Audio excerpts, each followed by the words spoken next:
आज हम पढ़ेंगे क्लास 12th अकाउंट्स के chapter 3 change in profit sharing ratio among the existing partners.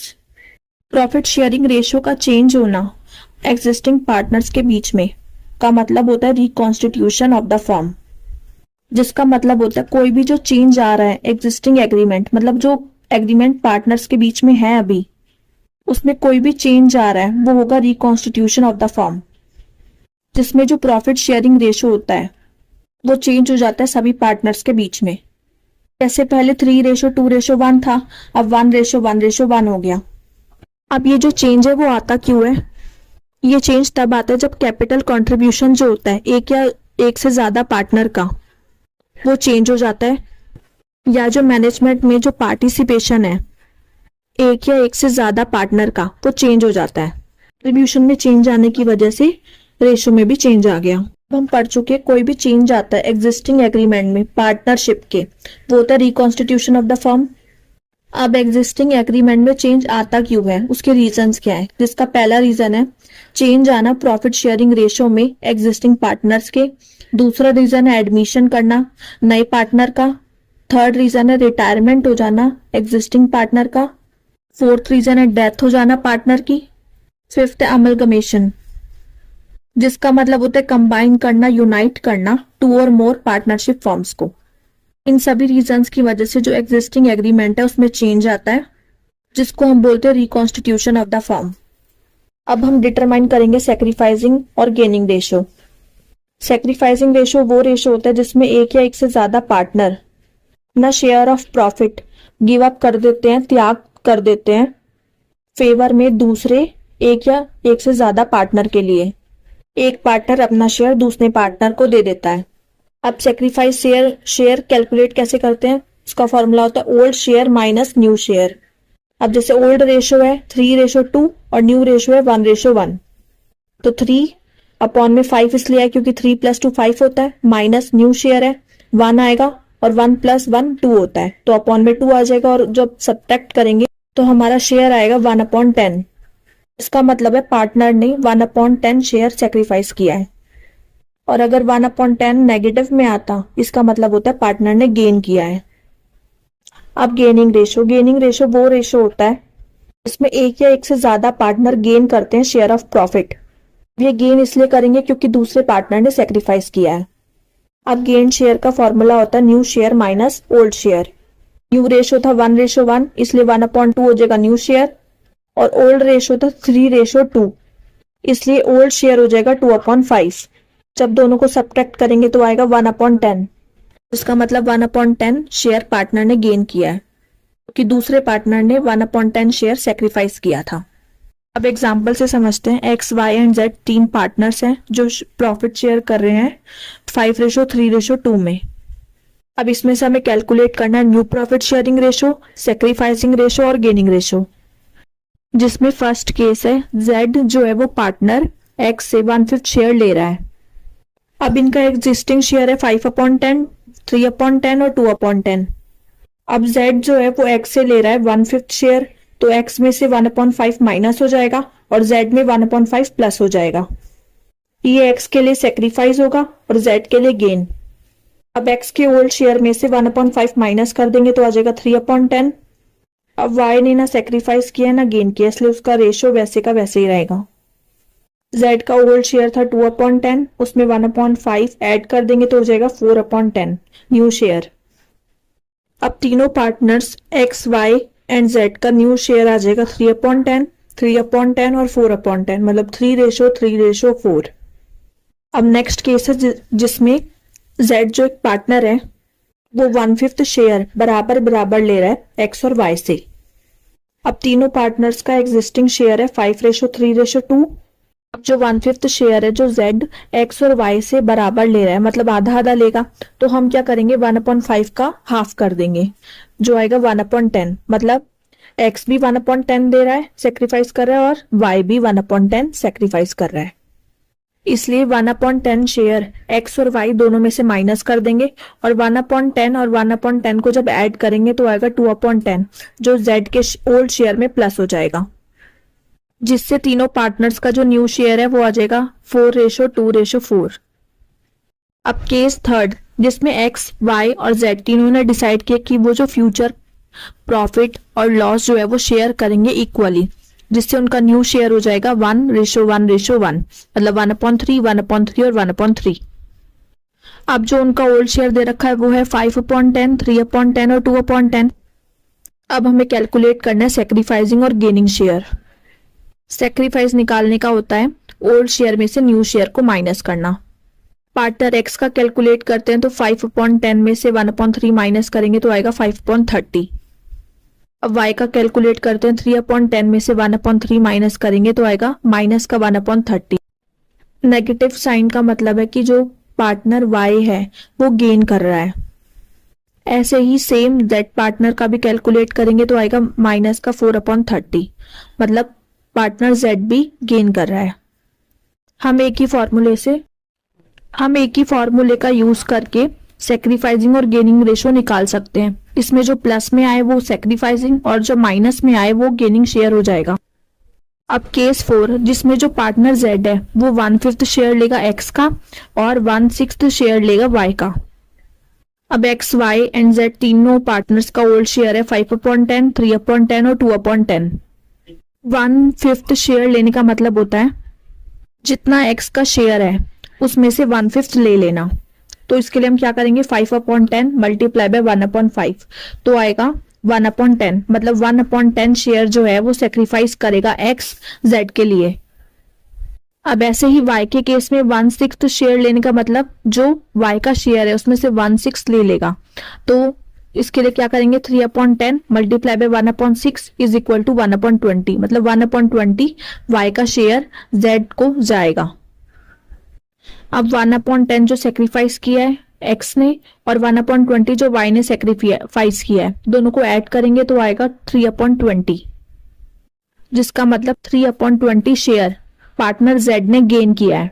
ये गुडविल को कैसे कैलकुलेट किया जाए, उसका ट्रीटमेंट कैसे किया जाए जब रेशो में चेंज आता है। हमने पढ़ा था रेशो में जब चेंज आता है तो एक पार्टनर गेन करता है और दूसरा सेक्रीफाइस करता है। चलो रेशो तो चेंज हो गया, पर अब तक सेक्रीफाइसिंग पार्टनर ने जो मेहनत की है रेशो चेंज होने से पहले, तो उसका कंपनसेशन तो उसको मिलना चाहिए। तो जो गेनिंग पार्टनर होता है ना, उसको जो गेन होता है प्रॉफिट में, शेयर में पार्टनर के, वो क्या, उसका मतलब क्या होता है, वो परचेज करता है शेयर ऑफ प्रॉफिट दूसरे पार्टनर से जिसने सेक्रीफाइस किया है। मतलब क्या कर रहा है, वो शेयर ले रहा है ना किसी और का, खरीद रहा है, तो इसके बदले में वो क्या करेगा, जो सेक्रीफाइसिंग पार्टनर है उसको कंपनसेट करेगा। और जो वो कंपनसेशन पे करता है ना सेक्रीफाइसिंग पार्टनर को, या हम बोल सकते हैं पार्टनर्स को, तो उसको बोलते हैं गुडविल या प्रीमियम फॉर गुडविल। वो जो कंपनसेशन पे कर रहा है वो किस फॉर्म में कर रहा है, गुडविल के फॉर्म में, जिसको हम बोल सकते हैं गुडविल या premium for goodwill.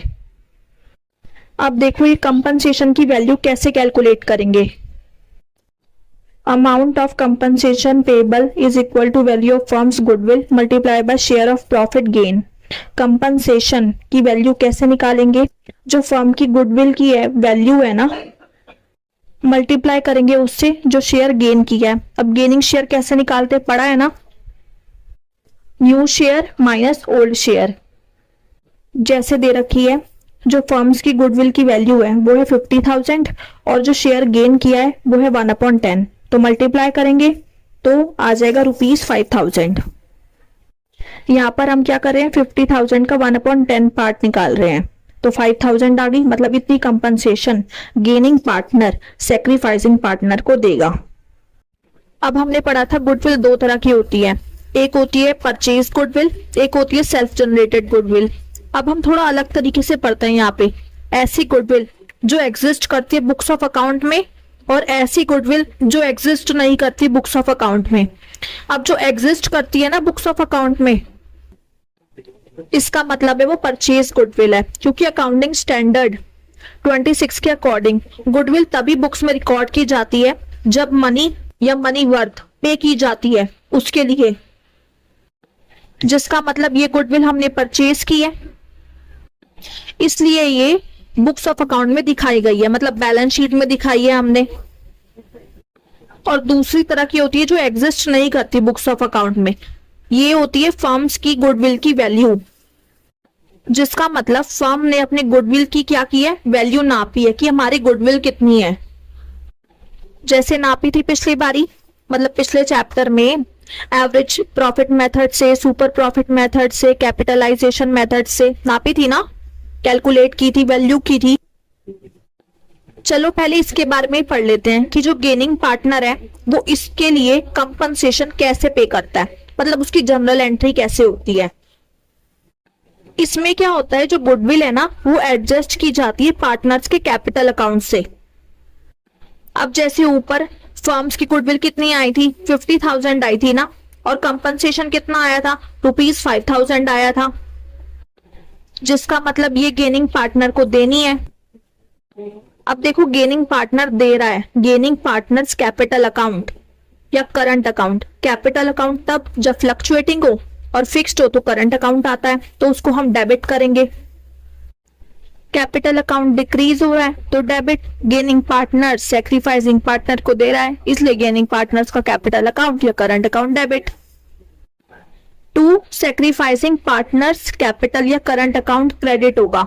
Sacrificing partner का कैपिटल अकाउंट या करंट अकाउंट क्रेडिट क्यों होगा, क्योंकि इसका कैपिटल अकाउंट इंक्रीज हो रहा है। सैक्रिफाइसिंग पार्टनर को कंपनसेशन मिल रही है, इसलिए क्रेडिट होगा। और इसकी नरेशन होगी, being the adjustment made for goodwill on change in profit sharing ratio. और अमाउंट कितनी आएगी, ₹5,000 की, जो हमने ऊपर कैलकुलेट की थी ना, 5,000। अब हमने पढ़ लिया था कि एग्जिस्टिंग गुडविल होती क्या है, उसको बुक्स ऑफ अकाउंट में क्यों दिखाया जाता है। अब उसका अकाउंटिंग ट्रीटमेंट पढ़ेंगे हम, पहले क्वेश्चन से समझते हैं उसको, ठीक है। ओल्ड रेशो दे रखा है 5:3:2, न्यू रेशो दे रखा है 1:1:1। अब देखो गुडविल जो है ना फर्म की, वो वैल्यू है उसकी ₹90,000, और गुडविल जो बुक्स में अपीयर कर रही है वो है ₹60,000। ये जो 90,000 है ये बुक्स ऑफ अकाउंट में एग्जिस्ट नहीं करती, और ये जो 60,000 है ये बुक्स में रिकॉर्ड की जाती है, मतलब रिकॉर्ड की गई है, बुक्स में अपीयर करती है। अब देखो ये जो ये वाली गुडविल है ना, इसका मतलब है ये परचेज गुडविल है, और ये जो एग्जिस्टिंग गुडविल होती है ना, इसको रिटर्न ऑफ करना होता है, हटाना होता है, क्योंकि फ्रेश वैल्यूएशन किया जाता है गुडविल का। और अगर इसको रिटर्न ऑफ नहीं किया गया तो ये क्या हो जाएगा, ओवर स्टेटमेंट हो जाएगा, गुडविल ज्यादा ही दिखाई जाएगी जितनी होगी भी फर्म की, ठीक है। सही गुडविल से ज्यादा दिखेगी, तो वो सही बात नहीं है ना। अब सीखते हैं इस एग्जिस्टिंग गुडविल को रिटर्न ऑफ कैसे करते हैं। ये गुडविल हम खत्म कर रहे हैं ना, तो क्रेडिट थोड़ी करेंगे पार्टनर्स के कैपिटल अकाउंट में, और गुडविल ऐसे डिक्रीज हो रहा है तो क्रेडिट करेंगे टू गुडविल अकाउंट हो जाएगा, और पार्टनर्स का जो कैपिटल अकाउंट है वो डेबिट हो जाएगा। A capital account, B capital account, C capital account debit.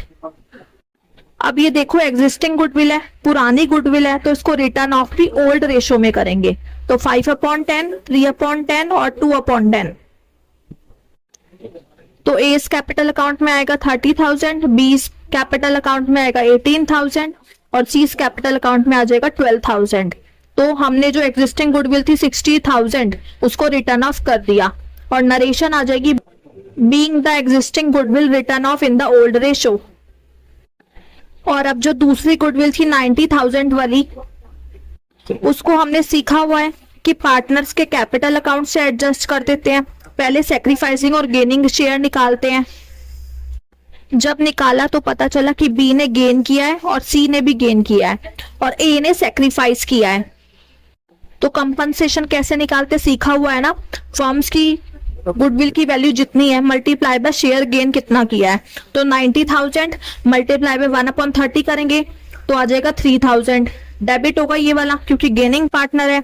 ऐसे ही सी का निकालेंगे, 90,000 मल्टीप्लाई बाय 4/30, 12,000 आ जाएगा, मतलब सी को इतनी कंपनसेशन देनी है, इसलिए इसको भी डेबिट करेंगे। ए ने सेक्रीफाइस किया है तो उसका अकाउंट हो जाएगा क्रेडिट। कितने का किया है सेक्रीफाइस, 90,000 मल्टीप्लाई बाय 5/30 करेंगे, 15,000 आ जाएगा, मतलब इतना कंपनसेशन ए को मिलेगा। और नरेशन आ जाएगी being the adjustment made for goodwill on change in the profit sharing ratio. अब देखो एक और क्वेश्चन है जिसमें दो पार्टनर्स है रीमा और सीमा, ठीक है। गुडविल की वैल्यू दे रखी है ₹75,000 और ओल्ड रेशो है 4:1 और न्यू रेशो है 3:2। तो सेक्रीफाइसिंग और गेनिंग शेयर निकालेंगे। तो रीमा का आ जाएगा 1/5, उसने सेक्रीफाइस किया है, और सीमा का आ जाएगा गेनिंग रेशो 1/5, मतलब उसने गेन किया है। रीमा सेक्रीफाइसिंग पार्टनर और सीमा गेनिंग पार्टनर। तो गुडविल की वैल्यू है 75,000। तो कंपनसेशन कैलकुलेट करेंगे, आ जाएगी ₹15,000। अब गुडविल की कैसे करते हैं कि पार्टनर्स के कैपिटल अकाउंट से एडजस्ट करते हैं। तो सीमा क्या कर रही है, गेन कर रही है, तो सीमास का कैपिटल अकाउंट हो जाएगा डेबिट, टू रीमास कैपिटल अकाउंट हो जाएगा क्रेडिट, क्योंकि रीमा सेक्रीफाइस कर रही है। अमाउंट कितनी आएगी 15,000 और नरेशन आ जाएगी being the amount of goodwill payable by Seema to Reema debited and credited to respective capital account. ये भी लिख सकते हैं और पहले जो लिखी थी वो भी लिख सकते हैं नरेशन। अब यहाँ पर देखो एक और चीज है कि उन्होंने क्या डिसाइड किया कि आप क्या करते हैं प्रॉफिट में, मतलब प्रॉफिट का जो रेशो है उसमें जो चेंज लाते हैं ना वो 1 अप्रैल 2023 से लाते हैं। तो नया रेशो है 3:2। पर ये जो डिसीजन लिया है ना उन्होंने प्रॉफिट डिस्ट्रीब्यूट करने के बाद लिया है, मतलब जो ईयर एंडेड 31 मार्च 2024 का प्रॉफिट था ना वो उन्होंने क्या कर लिया, पहले डिस्ट्रीब्यूट कर लिया। प्रॉफिट शेयरिंग रेशो में चेंज लाने से पहले क्या कर लिया, प्रॉफिट डिस्ट्रीब्यूट कर लिया। पर ये जो डिसीजन लेने का सोचा है वो 1 अप्रैल 2023 से लिया है। तो अब क्या करना पड़ेगा, प्रॉफिट में चेंज तो करना पड़ेगा ना, सही प्रॉफिट देना चाहिए जो न्यू रेशो के अकॉर्डिंग होना चाहिए। अब देखो जो प्रॉफिट है ना वो है ₹1 लाख का, जो ओल्ड रेशो में हम डिवाइड कर चुके हैं 80,000 और 20,000 में। तो उसको क्या करेंगे, जो प्रॉफिट ऑलरेडी दे चुके हैं, डिस्ट्रीब्यूट कर चुके हैं, उसको अब वापस ले लेंगे। तो क्या कर देंगे, डेबिट कर देंगे। और जो नया देना है, मतलब नए रेशो में अब प्रॉफिट देंगे तो वो हो जाएगा 60,000 और 40,000। अब देखो जब प्रॉफिट को जो 1 लाख रुपीस का है उसको जब न्यू रेशो के अकॉर्डिंग बांटा, मतलब 3:2 के अकॉर्डिंग आता है ना, 1 लाख मल्टीप्लाई बाय 3/5 और 1 लाख मल्टीप्लाई बाय 2/5। तो वो आ गया 60,000 और 40,000 रुपीज। रीमा को मिलेगा 60,000 और सीमा को मिलेगा 40,000। अब देखो रीमा को पहले कितना दे दिया, 80,000 दे दिया ना, ज्यादा दे दिया। डिफरेंस कितना आ रहा है 20,000 का, तो अब वो उसको वापस देना पड़ेगा। तो रीमा का कैपिटल अकाउंट हो जाएगा डेबिट। और देखो सीमा को मिला था 20,000 ओल्ड रेशो के अकॉर्डिंग, और न्यू रेशो के अकॉर्डिंग कितना मिलना चाहिए 40,000। तो 20,000 कम मिला उसे, तो ये क्या हो जाएगा, उसके अकाउंट में क्रेडिट हो जाएगा। जो देगा कौन, रीमा देगी। ठीक है, इसी तरीके से इनकी जनरल एंट्री करेंगे, Rima's capital account to Seema's capital account, और अमाउंट कितनी होगी 20,000 रीमा देगी और सीमा को मिलेगा। ये तब करते हैं एडजस्टिंग एंट्री जब जो change in profit sharing ratio है ना वो प्रॉफिट डिस्ट्रीब्यूट करने के बाद होता है। हम पढ़ेंगे अकाउंटिंग ट्रीटमेंट करना रिजर्व्स का और एक्यूमुलेटेड प्रॉफिट और लॉस का। रिजर्व का मतलब होता है वो पोर्शन ऑफ प्रॉफिट जो अलग से रखा जाता है फ्यूचर के लिए, डिफरेंट पर्पस के लिए, या हम बोल सकते हैं फ्यूचर में होने वाले जो इवेंट्स होते हैं, अनसर्टेनिटीज होती है, उनको मीट करने के लिए। रिजर्व्स भी अलग अलग तरह के होते हैं, जैसे workman compensation reserve, investments fluctuation reserve, वो डिपेंड करता है कि पर्पस क्या है। और एक्यूमुलेटेड प्रॉफिट और लॉस का मतलब होता है टोटल अमाउंट ऑफ प्रॉफिट या लॉस। पहले प्रॉफिट की बात करते हैं, वो टोटल अमाउंट ऑफ प्रॉफिट जो एक पार्टनरशिप फर्म अर्न करता है ओवर टाइम, मतलब ईयर्स में, पार्टनर्स को उनका शेयर ऑफ प्रॉफिट देने के बाद। तो ये जो टोटल प्रॉफिट होता है इसको बोलते हैं एक्यूमुलेटेड प्रॉफिट्स। और अगर लॉस हुआ है तो उसको एक्यूमुलेटेड लॉस बोलेंगे। अब जैसा कि हम change in profit sharing ratio पढ़ रहे हैं, तो change in profit sharing ratio के टाइम पे जितने भी रिजर्व होंगे, एक्यूमुलेटेड प्रॉफिट्स और लॉस होंगे जो बुक्स ऑफ द फर्म में एग्जिस्ट करते होंगे, उनको क्या करना है, ट्रांसफर करना है पार्टनर्स के कैपिटल अकाउंट्स में ओल्ड प्रॉफिट शेयरिंग रेशो में, क्योंकि इन्हें अर्न किया गया होगा रिकॉन्स्टिट्यूशन ऑफ द फर्म के होने से पहले। इसलिए change in profit sharing ratio के डेट पर, on the date of change in profit sharing ratio, इनको ट्रांसफर कर दिया जाता है पार्टनर्स के कैपिटल अकाउंट्स में ओल्ड प्रॉफिट शेयरिंग रेशो में। अब फर्स्ट रिजर्व पढ़ते, वर्कमैन कंपनसेशन रिजर्व एक रिजर्व होता है जो अलग से रखा जाता है स्पेसिफिक पर्पस के लिए फर्म्स के प्रॉफिट्स में से पॉसिबल लाइबिलिटी को मीट करने के लिए, मतलब कंपनसेशन पे करने के लिए एम्प्लॉयज को। कंपनसेशन का मतलब जो मनी पे की जाती है एम्प्लॉयज को अगर उनको कोई डैमेज हो जाता है, कोई इंजरी हो जाती है वर्क पे, जैसे एग्जांपल दे रखा है एक्सीडेंट हो जाता है।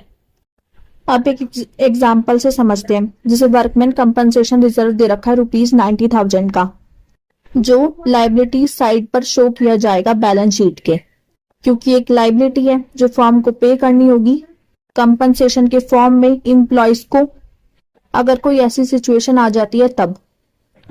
अब इसमें 3 पार्टनर्स हैं ए, बी एंड सी, जो शेयर कर रहे हैं प्रॉफिट एंड लॉस 4:3:2 में, मतलब ये ओल्ड रेशो है और उन्होंने डिसाइड किया कि वो फ्यूचर में प्रॉफिट एंड लॉस को जो शेयर करेंगे वो रेशो में करेंगे 2:3:4 में 1 अप्रैल 2024 से। अब हम सीखते हैं कि इसका अकाउंटिंग ट्रीटमेंट कैसे करना है अलग अलग केस में। केस फर्स्ट है, अगर कोई भी इंफॉर्मेशन नहीं दी हुई है क्लेम के लिए। क्लेम का मतलब है वर्कमैन कंपनसेशन की वैल्यू कितनी हो सकती है, मतलब जो कंपनसेशन एम्प्लॉयज को देनी है उसकी एस्टिमेटेड वैल्यू।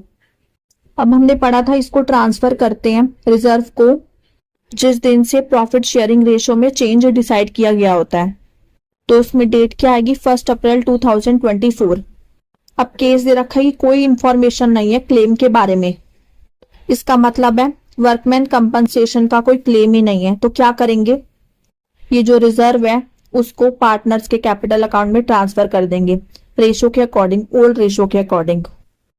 इसलिए एंट्री होगी workman compensation reserve account debit ₹90,000 to A's capital account 40,000 to b's capital account 30,000 to c's capital account 20,000।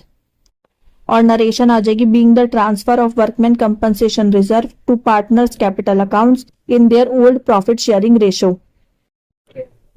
अब सेकंड केस है if there is no claim, अगर कोई क्लेम ही नहीं है तो सेम एंट्री होगी केस 1 की तरह, जो वर्कमैन कंपनसेशन रिजर्व है वो डिस्ट्रीब्यूट हो जाएगा पार्टनर्स में, उनके कैपिटल अकाउंट में ट्रांसफर हो जाएगा ओल्ड रेशो में।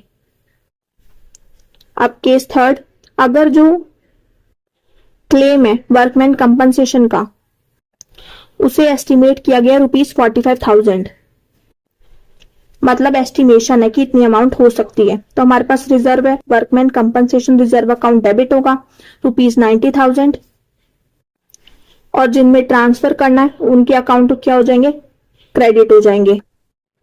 तो सबसे पहले जो एस्टिमेटेड अमाउंट है ये एस्टिमेशन है, इसलिए क्या बनेगा, प्रोविजन बनेगा, तो एंट्री होगी to provision for workman compensation claim account. कितना है, ₹45,000 ट्रांसफर कर देंगे। अब कितना बच गया, ₹45,000 बच गया है, वो क्या होगा पार्टनर्स में डिस्ट्रीब्यूट हो जाएगा, उनके कैपिटल अकाउंट्स में ट्रांसफर कर देंगे। तो एंट्री होगी to A's capital account ₹20,000 old ratio के according, to b's capital account ₹15,000, to c's capital account ₹10,000।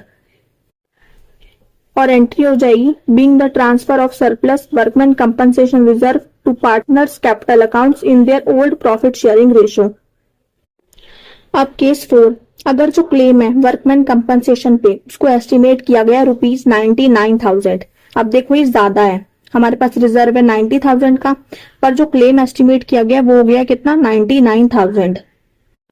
अब ऐसे में क्या होता है, जब रिजर्व कम होता है ना तो रिवैल्यूएशन अकाउंट बनाते हैं, तो एंट्री होगी इसकी workman compensation reserve account debit 90,000 से।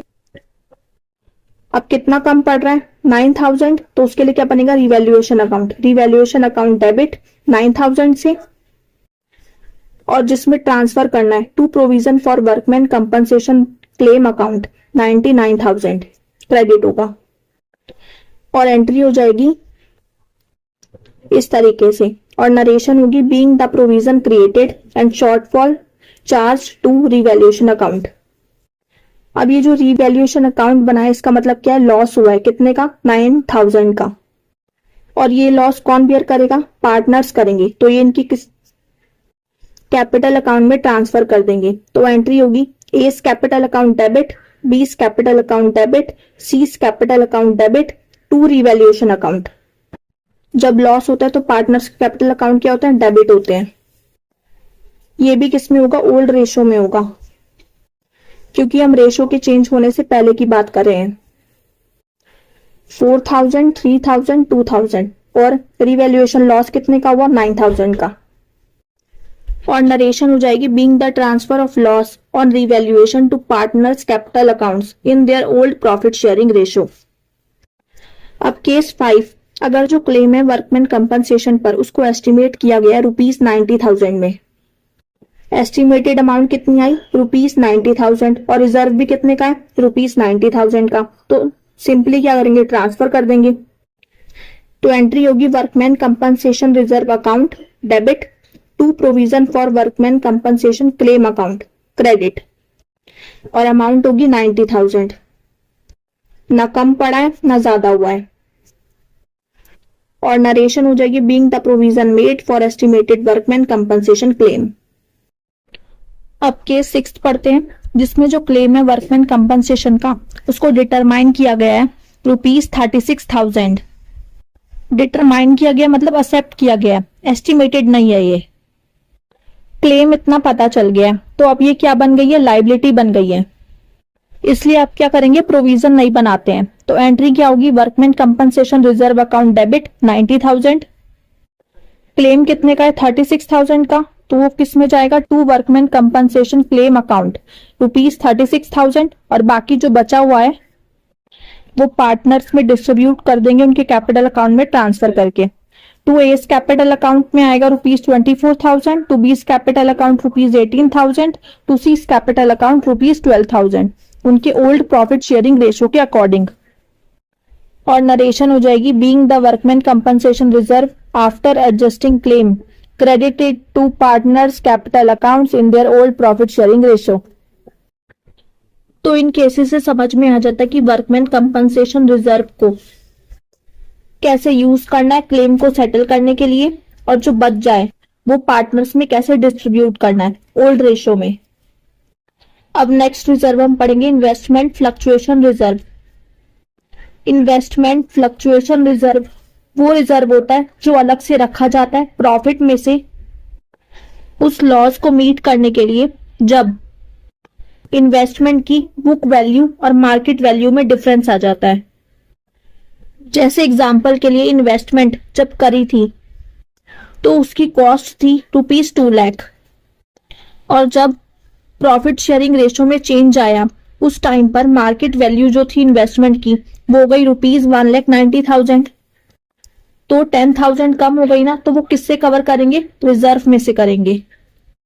इसलिए ये रिजर्व बनाया जाता है इन्वेस्टमेंट फ्लक्चुएशन रिजर्व। इन्वेस्टमेंट में जो फ्लक्चुएशन आ रहा होता है कॉस्ट वैल्यू मतलब जब खरीदी थी तब, और मार्केट वैल्यू में, तो जो फॉल आता है इन दोनों के बीच उसको मीट करने के लिए इन्वेस्टमेंट फ्लक्चुएशन रिजर्व बनाया जाता है। आप एक एग्जांपल से समझते हैं। ए, बी एंड सी तीनों पार्टनर्स हैं जो प्रॉफिट एंड लॉस शेयर कर रहे थे 4:3:2 में। अब उन्होंने डिसाइड किया है कि वो 1 अप्रैल 2024 से 2:3:4 में शेयर करेंगे, मतलब चेंज हुआ है। और इससे पहले जो लाइबिलिटीज थी वो थी इन्वेस्टमेंट फ्लक्चुएशन रिजर्व, वो है ₹90,000 का जो एक लाइबिलिटी है। और एसेट्स में है इन्वेस्टमेंट कॉस्ट पर कितने की थी, ₹2 लाख की। अब हमें क्या करना है, अकाउंटिंग ट्रीटमेंट दिखाना है। केस 1 पढ़ते हैं। अगर कोई इंफॉर्मेशन नहीं दी हुई है तो हम अज्यूम कर लेंगे कि जो मार्केट वैल्यू है इन्वेस्टमेंट की वो ₹2 लाख है, और जो बुक वैल्यू है इन्वेस्टमेंट की वो भी कितनी है, 2 लाख है। मतलब कोई फ्लक्चुएशन नहीं है। इसलिए जो इन्वेस्टमेंट फ्लक्चुएशन रिजर्व है ₹18,000 का, वो पार्टनर्स में डिस्ट्रीब्यूट हो जाएगा।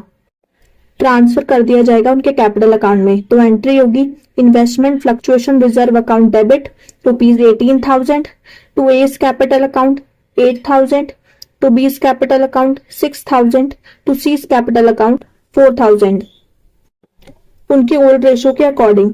और नरेशन हो जाएगी being the transfer of excess investment fluctuation reserve to partners capital accounts in their old profit sharing ratio. अब केस सेकंड है, if the market value of investments is ₹2 lakh. पहले हमने अज्यूम कर ली थी और अब दे ही रखी है, सेम है, कोई फ्लक्चुएशन नहीं है, तो सेम एंट्री होगी केस 1 की तरह। अब केस थर्ड, अगर मार्केट वैल्यू ऑफ इन्वेस्टमेंट कितनी हो गई ₹1,91,000 कम हो गई है 9,000 से बुक वैल्यू से, तो वो किससे कवर होगी? इन्वेस्टमेंट फ्लक्चुएशन रिजर्व से। तो इसकी एंट्री होगी investment fluctuation reserve account debit ₹18,000 to investments account 9,000 और अब जो 9,000 बच के वो पार्टनर्स में डिस्ट्रीब्यूट हो जाएंगे। To A's capital account 4,000 to B's capital account 3,000 to c's capital account 2,000 और नरेशन हो जाएगी being the transfer of excess investments fluctuation reserve to partners capital accounts in their old profit sharing ratio. अब case 4 जो एक अलग case है, इसमें market value of investment हो गई है ₹2,18,000, मतलब 18,000 ज्यादा है। तो सबसे पहले तो क्या करेंगे, रिजर्व पार्टनर्स में डिस्ट्रीब्यूट कर देंगे। Investment fluctuation reserve account debit 18,000 to A's capital account 8,000 to B's capital account 6,000 to c's capital account 4,000 और नरेशन हो जाएगी being the transfer of excess investment fluctuation reserve to partners capital accounts in their old profit sharing ratio. जब loss होता है तो पढ़ा था revaluation account debit होता है, पर यहाँ पे क्या हुआ है, मार्केट वैल्यू जो इन्वेस्टमेंट की वो 18,000 से बड़ी है, गेन हुआ है, तो यहाँ पर क्या होगा, रिवैल्यूएशन अकाउंट क्रेडिट हो जाएगा। Investment account debit 18,000 to revaluation account credit 18,000 और नरेशन हो जाएगी being the value of investments brought up to market value. Investment की वैल्यू बढ़ा दी गई है मार्केट वैल्यू पर। अब जो गेन हुआ है वो क्या होगा, पार्टनर्स में डिस्ट्रीब्यूट हो जाएगा, या हम बोल सकते हैं पार्टनर्स के कैपिटल अकाउंट में ट्रांसफर कर देंगे। तो उसके लिए क्या करेंगे, जब पार्टनर्स को कुछ मिलता है तो उनका अकाउंट क्या होता है, क्रेडिट होता है। तो इसलिए रिवैल्यूएशन अकाउंट डेबिट 18,000 इससे ट्रांसफर कर रहे हैं। To A's capital account credit होगा 8,000 to B's capital account 6,000 to c's capital account 4,000 और नरेशन हो जाएगी being the transfer of gain profit on revaluation. अब केस फिफ्थ, अगर मार्केट वैल्यू जो है इन्वेस्टमेंट की वो है ₹1,73,000, अब कम कितने की हो गई है, ₹27,000 की, पर हमारे पास रिजर्व कितना है, ₹18,000 का। तो जो बाकी है 9,000 का वो किससे कवर करेंगे, रिवैल्यूएशन अकाउंट से। तो एंट्री होगी investment fluctuation reserve account debit 18,000 revaluation account debit 9,000 to investment account ₹27,000 और नरेशन हो जाएगी being the value of investment adjusted through investment fluctuation reserve और जो शॉर्टफॉल थी and shortfall charge to revaluation account. और अब ये जो लॉस हुआ है वो कौन बेयर करेगा, पार्टनर्स करेंगे, तो इसलिए उनका अकाउंट क्या हो जाएगा, डेबिट हो जाएगा। A's capital account debit 4,000, B's capital account debit 3,000, c's capital account debit 2,000 to revaluation account और वैल्यू क्या होगी 9,000। लॉस ट्रांसफर कर दिया। अब इसकी नरेशन क्या होगी, being the transfer of loss on revaluation to partners capital accounts in their old profit sharing ratio. इस तरीके से डिफरेंट केस को समझते हुए हम इन्वेस्टमेंट फ्लक्चुएशन रिजर्व को कैसे डिस्ट्रीब्यूट करना है, ट्रांसफर करना है, गेन हो जाए तो कैसे करना है, लॉस हो जाए तो कैसे करना है, इनसे समझ सकते हैं। अब हम पढ़ेंगे एक्यूमुलेटेड लॉसेस, जो हमने मीनिंग समझ लिया था, इनको कैसे डिस्ट्रीब्यूट करना है। अब दे रखा है, जब प्रॉफिट शेयरिंग रेशियो में चेंज आता है उस डेट पर प्रॉफिट एंड लॉस अकाउंट एक डेबिट बैलेंस शो करता है ₹50,000 का। डेबिट बैलेंस मतलब लॉस हुआ है और ओल्ड रेशो कितना है 3:2। तो अब ये जो लॉस हुआ है वो पार्टनर्स में क्या कर देंगे, डिस्ट्रीब्यूट कर देंगे। अब जो लॉस हुआ है तो अब क्या होगा, पार्टनर्स का कैपिटल अकाउंट क्या हो जाएगा, डेबिट हो जाएगा। X capital account debit ₹30,000, Y's capital account debit ₹20,000, to profit and loss account credit होगा ₹50,000। ये हमने लॉस ट्रांसफर किया पार्टनर्स के कैपिटल अकाउंट में उनकी ओल्ड रेशियो में। तो नरेशन हो जाएगी, being the undistributed loss transfer to the capitals accounts of the partners on change in the profit sharing ratio. Profit sharing ratio में चेंज आने की वजह से हमने जो अनडिस्ट्रीब्यूटेड लॉस था वो ट्रांसफर कर दिया पार्टनर्स के कैपिटल अकाउंट में। अब नेक्स्ट है general reserve, advertisement, suspense account और एक्यूमुलेटेड प्रॉफिट्स को कैसे डिस्ट्रीब्यूट करना है। पहले एडवर्टीजमेंट सस्पेंस अकाउंट, जो कि एक डिफर्ड रेवेन्यू एक्सपेंडिचर है, उसका मीनिंग समझते हैं। इसका मतलब होता है वो कॉस्ट, वो खर्चा जो पूरी तरीके से कंज्यूम नहीं किया जा सकता एक अकाउंटिंग पीरियड में।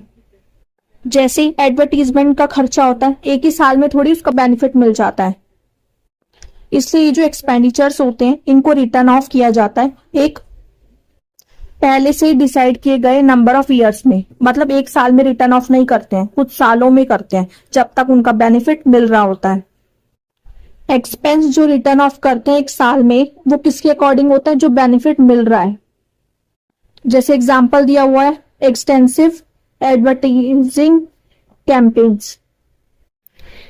अब एक एग्जाम्पल से समझते हैं। ऑन द डेट 1 अप्रैल 2024, मतलब जिस दिन प्रॉफिट शेयरिंग रेशियो में चेंज आया था, तब जनरल रिजर्व था ₹75,000 का, एडवर्टीजमेंट सस्पेंस अकाउंट डेबिट ₹50,000 का, और profit and loss account credit, मतलब ये प्रॉफिट है, ₹37,500 का। और ओल्ड रेशियो दे रखा है 5:3:2। अब ये क्या होंगे, जनरल रिजर्व और प्रॉफिट एंड लॉस अकाउंट। जो प्रॉफिट है वो पार्टनर्स में क्या कर देंगे, डिस्ट्रीब्यूट कर देंगे, क्योंकि और कोई खर्चा तो है नहीं जो रिजर्व में से कवर करना है, तो ये पार्टनर्स में डिस्ट्रीब्यूट कर देंगे, ट्रांसफर कर देंगे। जनरल रिजर्व अकाउंट डेबिट हो जाएगा ₹75,000, profit and loss account debit ₹37,500, to S capital account, to B's capital account, to C's capital account. और जो अमाउंट आएगी वो होगी 56,250 ए में, बी में आएगी 33,750 और सी में आएगी 22,500। ये किसके अकॉर्डिंग है, ओल्ड रेशियो के अकॉर्डिंग है। और नरेशन हो जाएगी, being the transfer of reserves and profits to partners capital accounts in their old profit sharing ratio. और था इसमें एग्जाम्पल में एडवर्टीजमेंट सस्पेंस अकाउंट, जो कि डेबिट है, एक्सपेंस है, तो क्या होगा यहाँ पर पार्टनर्स का कैपिटल अकाउंट क्या होगा, डेबिट होगा। X capital account debit ₹25,000, Y's capital account debit ₹15,000, Z capital account debit 10,000, to advertisement suspense account 50,000। अब हमने यहाँ पे क्या किया है, ट्रांसफर कर दिया है जो एडवर्टीजमेंट सस्पेंस अकाउंट का बैलेंस था पार्टनर्स में उनके ओल्ड रेशियो में। और नरेशन हो जाएगी, being the transfer of balance of advertisement suspense account to old partners in their old ratio. अब हम पढ़ेंगे एडजस्टमेंट करना एक्यूमुलेटेड प्रॉफिट्स का, लॉस का और रिजर्व का पार्टनर्स के कैपिटल अकाउंट से। मतलब जब एक्यूमुलेटेड प्रॉफिट, लॉस और रिजर्व को बुक्स में सेम वैल्यू में रखा जाता है, बस एक एडजस्टमेंट एंट्री पास कर दी जाती है जब प्रॉफिट शेयरिंग रेशियो में चेंज आता है, बिना उनकी वैल्यू को अफेक्ट किए हुए। अब एडजस्टमेंट एंट्री पास करने के लिए कुछ स्टेप्स फॉलो करने पड़ते हैं। पहला स्टेप होता है नेट इफेक्ट निकालो, मतलब reserve, accumulated profit and loss को प्लस करो, लॉस हुआ है तो माइनस कर देंगे तो नेट इफेक्ट आ जाएगा। सेकंड है कैलकुलेट करो गेन या लॉस ऑफ शेयर, मतलब गेनिंग शेयर और सेक्रीफाइसिंग शेयर को। थर्ड स्टेप है शेयर कैलकुलेट करना गेनिंग पार्टनर का और सेक्रीफाइसिंग पार्टनर का। अब वो कैसे करेंगे, अगर पार्टनर गेन कर रहा है तो जो नेट इफेक्ट आया है मल्टीप्लाई बाय शेयर गेन्ड, जितना शेयर गेन किया है। और अगर सेक्रीफाइसिंग पार्टनर है, नेट इफेक्ट कितना है, मल्टीप्लाई बाय शेयर सेक्रीफाइस। ये एग्जाम्पल से अच्छे से समझ में आएगा। अब इसे स्टेप समझ लेते हैं। स्टेप 4 होगा एडजस्टमेंट जनरल एंट्री पास करना। In case of positive effect, मतलब अगर पॉजिटिव, अगर नेट प्रॉफिट हुआ है तब क्या करेंगे, गेनिंग पार्टनर्स कैपिटल या current account debit to sacrificing partners capital या current account credit. Gaining partner का अकाउंट डेबिट होगा क्योंकि उसको सैक्रिफाइसिंग पार्टनर को देना होगा, और जिसे मिल रहा है उसका कैपिटल या करंट अकाउंट क्या हो जाएगा, क्रेडिट हो जाएगा। In case of negative effect, मतलब अगर नेट लॉस हो जाता है तो एंट्री क्या हो जाएगी, अपोजिट हो जाएगी, सैक्रिफाइसिंग पार्टनर्स कैपिटल या current account debit to gaining partners capital या करंट अकाउंट क्रेडिट। आप एक एग्जांपल से समझते हैं। D, E and F profit and loss share कर रहे हैं 5:3:2 में। इन्होंने डिसाइड किया कि 1 अप्रैल 2024 से जो शेयर है वो चेंज हो जाएगा और रेशो कितना होगा, 2:3:5।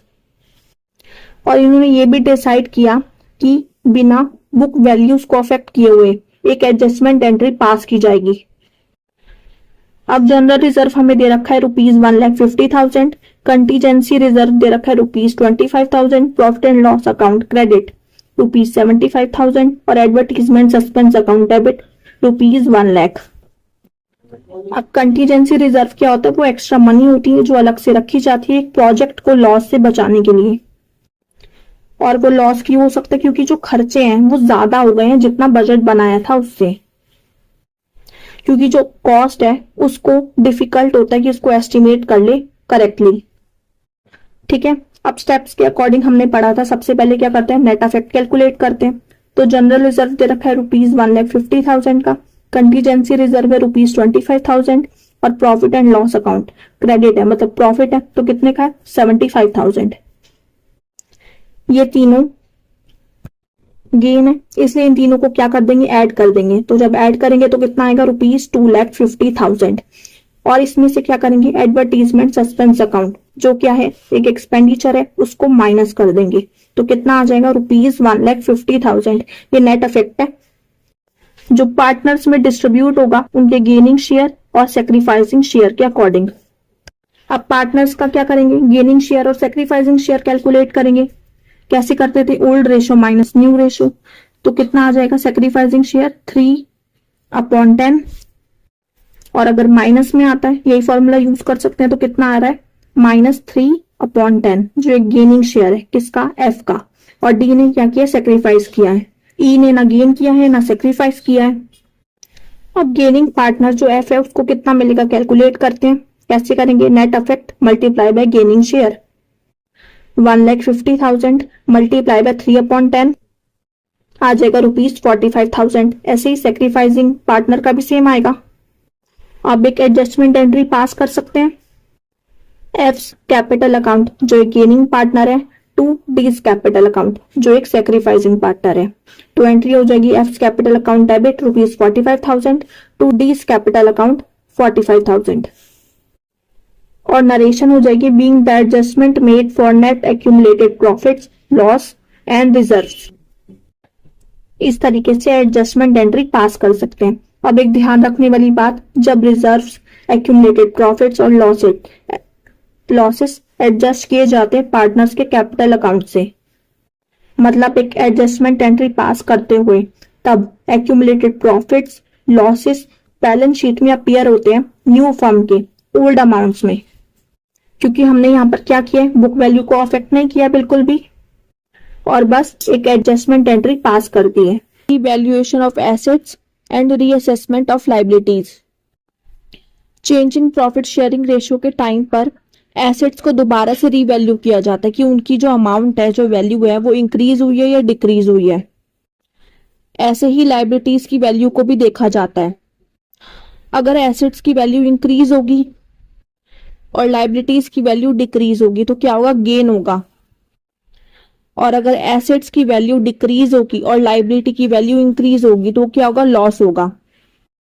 गेन होगा तो वो पार्टनर्स के कैपिटल अकाउंट में क्रेडिट किया जाएगा और लॉस होगा तो डेबिट किया जाएगा उनके प्रॉफिट शेयरिंग रेशियो के according, old profit sharing ratio के अकॉर्डिंग। और ये किस लिए किया जाता है, रिवैल्यूएशन और रीअसेसमेंट, जिससे प्रॉफिट शेयरिंग रेशियो में जो चेंज आया है उससे पहले पता चल सके कि एसेट्स और लाइबिलिटीज में कितना इंक्रीज और डिक्रीज हुआ है। Change in profit sharing ratio के बाद जो फर्म है वो नए तरीके से नए रेशो के अकॉर्डिंग पार्टनरशिप चलती है, इसलिए change in profit sharing ratio के पहले एसेट्स का रीवैल्यूएशन और लाइबिलिटीज का रीअसेसमेंट किया जाता है, जिससे गेन और लॉस का पता चल सके और उसके अकॉर्डिंग क्रेडिट और डेबिट किया जा सके पार्टनर्स के कैपिटल अकाउंट में। अब जनरल एंट्रीज पढ़ते हैं कि कैसे जब इंक्रीज होता है या डिक्रीज होता है तो कैसे रिकॉर्ड करते हैं। जो रीवैल्यूएशन होता है एसेट्स का और रीअसेसमेंट होता है लाइबिलिटीज का, वो रिकॉर्ड किया जाता है रीवैल्यूएशन अकाउंट में या profit and loss adjustment account में। रीवैल्यूएशन अकाउंट के बारे में जब हमने रिजर्व पढ़ा था, जैसे वर्कमैन कंपनसेशन रिजर्व पढ़ा था, जब रिजर्व कम होता था और क्लेम ज्यादा होता था तो वो जो अमाउंट कम होती थी क्लेम के लिए, तो इस अमाउंट को हम क्या करते थे, डेबिट करते थे रीवैल्यूएशन अकाउंट में। यहां पर भी इसी तरीके से एंट्री होगी। जैसे फर्स्ट है, अगर इंक्रीज हो जाती है एसेट की वैल्यू तो अच्छी बात है, फायदा होगा। जब एसेट इंक्रीज होता है तो asset account debit to revaluation account, जब फायदा होता है तो रीवैल्यूएशन अकाउंट क्रेडिट होता है। जैसे इसमें एसेट्स की वैल्यू इंक्रीज हुई थी तो रीवैल्यूएशन अकाउंट क्या हो गया, क्रेडिट हो गया। अब सेकंड है, जब डिक्रीज हो जाती है एसेट की वैल्यू तब क्या होगा, जब एसेट डिक्रीज होता है तो क्या होता है, क्रेडिट होता है। इसलिए जनरल एंट्री होगी revaluation account debit to asset account. ये जो हम जनरल एंट्रीज पढ़ रहे हैं ना, वो रिवाइज्ड जो चेंज्ड वैल्यूज है एसेट्स और लाइबिलिटीज की, उनको रिकॉर्ड करने के लिए पढ़ रहे हैं। दूसरी सिचुएशन में ऐसा भी आता है कि जब चेंज्ड वैल्यूज एसेट्स और लाइबिलिटीज को रिकॉर्ड नहीं किया जाता, मतलब सिर्फ नेट इफेक्ट कैलकुलेट करते हैं और जो गेन या लॉस होता है वो पार्टनर्स के अकाउंट में क्रेडिट या डेबिट कर देते हैं। अब थर्ड, अगर लाइबिलिटी की वैल्यू इंक्रीज हुई है, जब लाइबिलिटी इंक्रीज होती है तो क्या होती है, क्रेडिट होती है, तो revaluation account debit to liability account credit. Fourth है, जब लाइबिलिटी की अमाउंट डिक्रीज हो जाती है, जब लाइबिलिटी डिक्रीज होती है तो वो डेबिट होती है, तो liability account debit to revaluation account credit. अब फिफ्थ देखो, थोड़ा अलग है, रिकॉर्ड करने के लिए अनरिकॉर्डेड एसेट, मतलब जिसे रिकॉर्ड नहीं किया गया ऐसे एसेट को। अब एसेट इसमें क्या हुआ, इंक्रीज हुआ, तो इसलिए एसेट अकाउंट डेबिट होगा, unrecorded asset account to revaluation account. जो एसेट का नाम होगा वो आएगा यहाँ पर। सिक्स्थ है, रिकॉर्ड करने के लिए एक अनरिकॉर्डेड लाइबिलिटी। अब यहाँ पर क्या होगा, लाइबिलिटी जो है वो इंक्रीज होगी, इसलिए revaluation account debit to unrecorded liability account credit. अब ये सब हमने पढ़ लिया। अब ये जो जनरल एंट्रीज हमने करी, इसमें इंक्रीज हुई है एसेट की वैल्यू, डिक्रीज होती है, इंक्रीज होती है लाइबिलिटी की वैल्यू और डिक्रीज होती है लाइबिलिटी की वैल्यू। कुछ अनरिकॉर्डेड एसेट पता चलते हैं, लाइबिलिटीज पता चलती हैं। तो जब हम इन सबको रीवैल्यूएशन अकाउंट में रिकॉर्ड करते हैं, तब अगर डेबिट साइड ज्यादा है, मतलब एसेट की वैल्यू डिक्रीज हुई है, लाइबिलिटी इंक्रीज हुई है, अनरिकॉर्डेड लाइबिलिटी पता चली है, तब क्या होता है, लॉस होता है। और अगर क्रेडिट साइड ज्यादा होती है डेबिट साइड से, तब नेट गेन होता है। तो ऐसे में जैसे अगर क्रेडिट साइड ज्यादा है डेबिट साइड से, नेट गेन हुआ है। जब गेन होता है पार्टनर्स को तो पार्टनर्स के कैपिटल अकाउंट में क्रेडिट होता है, तो इसलिए revaluation account debit to partners capital accounts या करंट अकाउंट क्रेडिट। जो एक पार्टनर है, ए है, बी है या सी है, उसके अकाउंट में individually old profit sharing ratio में होता है ये। और अगर डेबिट साइड ज्यादा है क्रेडिट साइड से, तब क्या होगा, नेट लॉस होगा। लॉस होता है तो पार्टनर्स का कैपिटल या करंट अकाउंट क्या होता है, डेबिट होता है। तो पार्टनर्स कैपिटल या current account debit to revaluation account. अब इन जनरल एंट्री से हम रिवैल्यूएशन अकाउंट भी बना सकते हैं।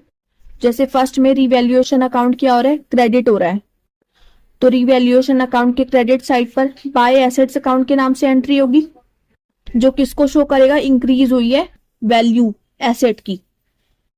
सेकंड में रिवैल्यूएशन अकाउंट डेबिट हो रहा है, तो रिवैल्यूएशन अकाउंट के डेबिट साइड पर एंट्री होगी टू एसेट्स अकाउंट के नाम से। तो इस तरीके से रिवैल्यूएशन अकाउंट बना सकते हैं, जो आगे हम एग्जाम्पल में भी सीखेंगे। अब देखो, जब रिकॉन्स्टिट्यूशन करते हैं ना फर्म का, तो कुछ खर्चे हो जाते हैं, एक्सपेंसेस हो जाते हैं। रिकॉन्स्टिट्यूशन का मतलब होता है जो एग्जिस्टिंग एग्रीमेंट, जो अभी एग्रीमेंट है पार्टनर्स के बीच में, उसमें चेंज आना। जैसे अभी जो चेंज आ रहा है वो किस वजह से आ रहा है? Change in profit sharing ratio की वजह से। और खर्चे कैसे हो सकते हैं? एक्सपेंसेस रीवैल्यू करने में एसेट्स और लाइबिलिटीज को, रिजर्व्स को डिस्ट्रीब्यूट करने में, और क्लेम्स को सेटल करने में। इस तरीके के खर्चे हो सकते हैं। उसके लिए क्या होता है? रेमनरेशन, मतलब सैलरी पे की जाती है पार्टनर को जो इस सर्विस को देता है, या एक आउटसाइड पार्टी को जो इस सर्विस को परफॉर्म करता है, सर्विस देता है इन एक्टिविटीज को परफॉर्म करने में। तो इसलिए जब रेमनरेशन पे की जाती है पार्टनर को तो खर्चा हो गया। तो इसमें क्या होगा? Revaluation account debit to concern partners capital account credit. जब पार्टनर्स को कुछ मिलता है तो पार्टनर्स का कैपिटल अकाउंट क्रेडिट होता है। तो इस तरीके से जनरल एंट्री होगी।